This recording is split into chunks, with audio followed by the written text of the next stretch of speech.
Sometimes you just feel tired, you feel weak, and when you feel weak, you feel like you want to just give up, but you gotta search within you.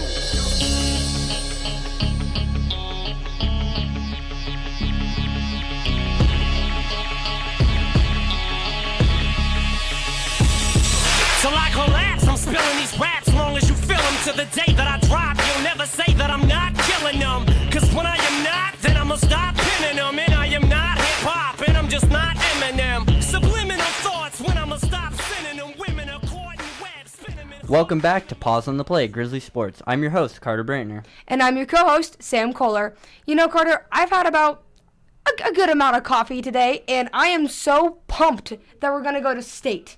I'm also pumped. I'm ready. I'm excited. And you're always ready too, Sam. Of course, and this week we've got someone new joining us on the mic, our broadcast producer, Tyler Ward. Hey everyone, I'm usually behind the scenes running sound, editing, and keeping these two on track, but today I want to join the fun. So Tyler, what exactly do you do behind the scenes? Because I somewhat know, but what could you explain to the audience, what you do? Usually I'm the one actually switching between the cameras, communicating, and just generally making sure everyone's on task and doing what they need to do when they need to do it. What's the difficulties of being producer? I'd say people work mostly, just trying to make sure everyone's actually doing what they need to. You've definitely got your hands full with us, Tyler, that's for sure. Yeah, that's true, but it's worth it when the Grizzlies pull off a game like that one. Oh yeah, this game was electric. Sophomore Preston Wazensky kicked things off with an 85-yard opening kickoff return for a touchdown. Instant spark for the Grizzlies. Yeah, you could feel the momentum shift right from that play. The crowd went crazy and it set the tone for the entire night. And then the defense took over. They held Reardan to a negative 1 yard rushing on 19 attempts. That's total dominance. Right? 8 tackles for loss, constant pressure on the quarterback, and just no room to breathe. The defense showed up in a big way. And the offense was just as impressive. Jacob Reiners went off. Touchdowns of 39, 90, and 52 yards. He finished with 230 yards on just 9 carries. Plus, when Coach told him his stats, he immediately credited his offensive line. That's teamwork. That's what you love to see. And Carter Driver was right there too. 18 carries, 90 yards, and a touchdown. Tough, consistent, running all night. Preston Wazensky also added 39 yards rushing and another touchdown, on top of that kickoff return. Gavin Hunt-Estrada and Tyson Nunley both contributed too, helping keep that ground game balanced. And a perfect night passing. Brad Martin went 2 for 2 for 37 yards. Not a bad line at all. When you add it up, that's 415 yards total of offense, 378 rushing, 37 passing. That's a solid all-round performance. And with that win, Newport's claimed its first league championship in 33 years. The last time was back in 1992. That's history in the making right there. Only 4 seniors on this team, but the maturity, effort, and focus they've shown is incredible. Yeah, this group has grown so much on and off the field. The work they've put in during the offseason really shows. And the best part, they're not done yet. They're improving every game. And who knows how far this team can go. Before we wrap up, we want to take a moment to recognize something even bigger than football, Veterans Day. To all our veterans out there, thank you for your service and your sacrifice. From everyone here on Paws on the Play and from the Newport Grizzly family, we truly appreciate you. Welcome to part 2 of Paws on the Play, episode 8. I'm Carter Brantner, and today we're taking a look at the Newport Grizzlies as they prepare for the first round of the WIAA 2B state playoff. Their opponent this week is the Rainier Mountaineers, a team they haven't faced before in postseason play. I'm joined by Haley Bolliard and Landon Hall to break down both sides of this matchup. Thanks, Carter. It's been a strong season for Newport, 9-0 overall, and entering the playoffs as the number 2 seed in the state. The Grizzlies have looked consistent all year round and seem well prepared for what's ahead.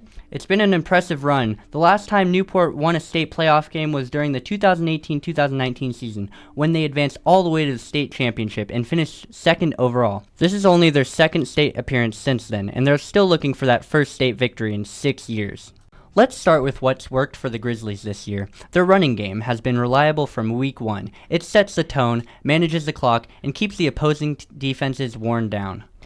It really has, but they've been putting more focus on developing the passing game as well. Coaches have mentioned wanting to create a more balanced offense as they move into the playoff competition. And the defense continues to be the backbone. The Grizzlies have allowed just 90 points all season, which comes out to about 10 per game. That level of consistency has been one of the team's biggest strengths.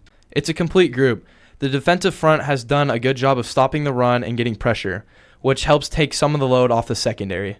Exactly. That backfield has been solid, but they'll be tested in this one. Rainier's shown a willingness to stretch the field when the opportunity's there.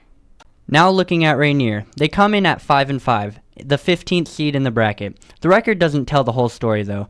They've won 4 of their last 5 games to close the regular season, and that momentum has helped them earn a playoff spot. They're a run-first team, but they've got a freshman quarterback who's shown that he can make plays on the move. He's tall, athletic, and adds a lot of flexibility to their offense. That'll be something for Newport to keep an eye on. That mix of a power run game and a mobile quarterback. If Rainier can extend drives early, they can make things interesting. The Grizzlies just need to stay disciplined defensively.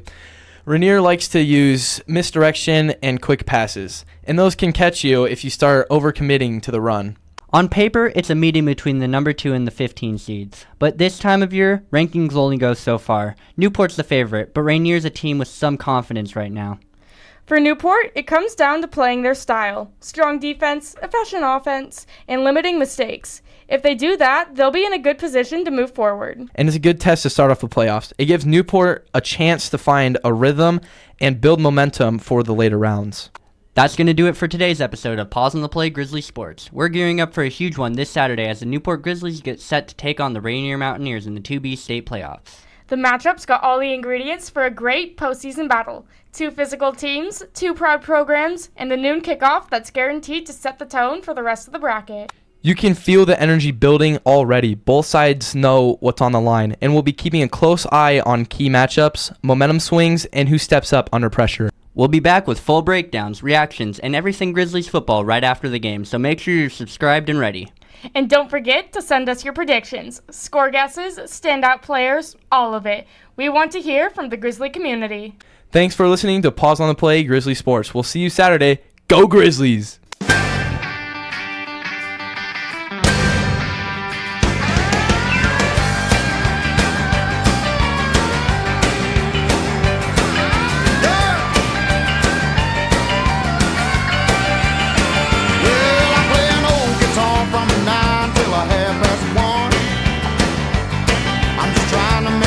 Watching everybody else having fun. Well, I don't miss much if it happens on the dance hall floor. Mercy, look what just walked through that door.